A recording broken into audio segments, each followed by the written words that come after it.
What if a practice created thousands of years ago could change how your brain and nervous system work today? From ancient India to modern laboratories and MRI scanners, yoga has journeyed from philosophy to physiology. In 2001, Time magazine featured yoga on its cover, The Science of Yoga. The article reflected growing public and scientific interest, noting millions of Americans were engaging with this practice and raising an essential question: why does it produce measurable benefits? For perhaps the first time in mainstream media, yoga was presented not as a belief system, but as a subject for scientific investigation.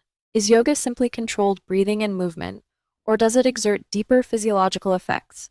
Can it influence disease, support cardiovascular health, or modulate age-related changes in postmenopausal women?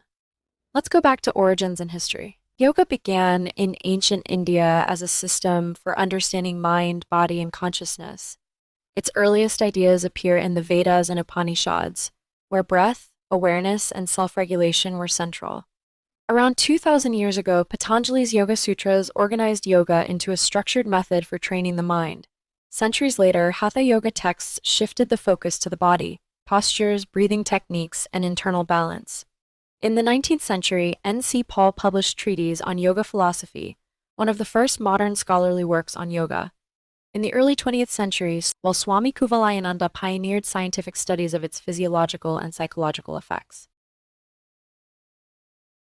For millennia, yoga was known through experience, and science asked new questions.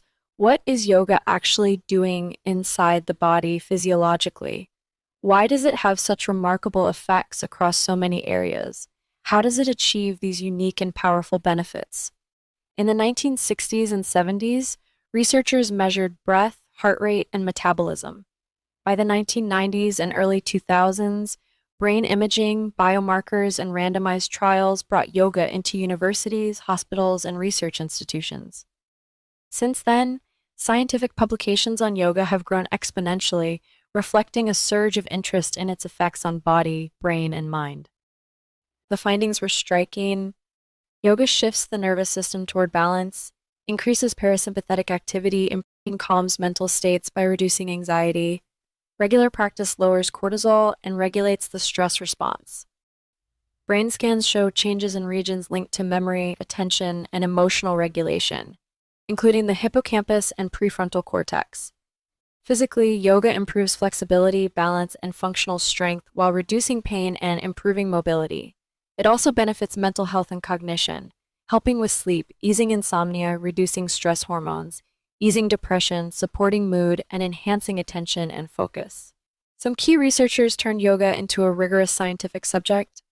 Dr. Herbert Benson identified the relaxation response, showing how mind-body practices affect biology.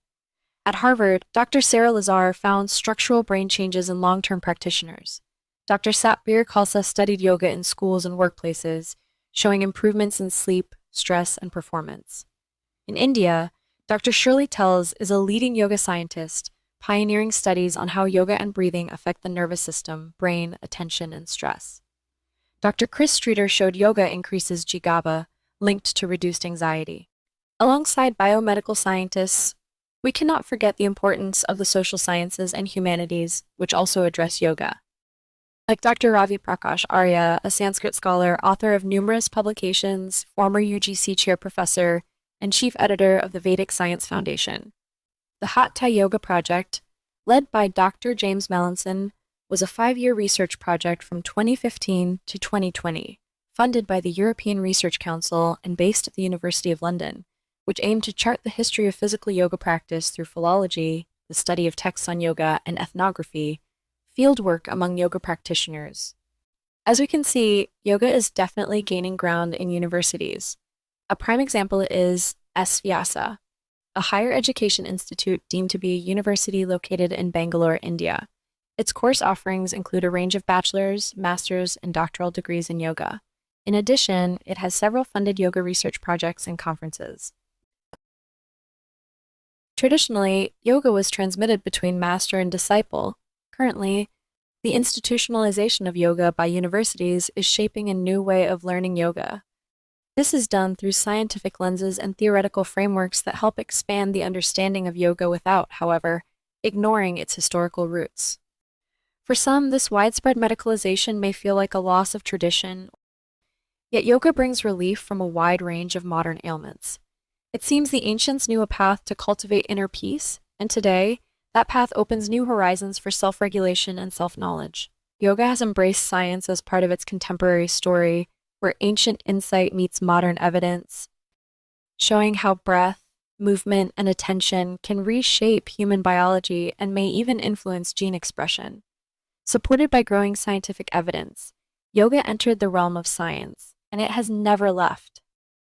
Thanks for watching. Namaste.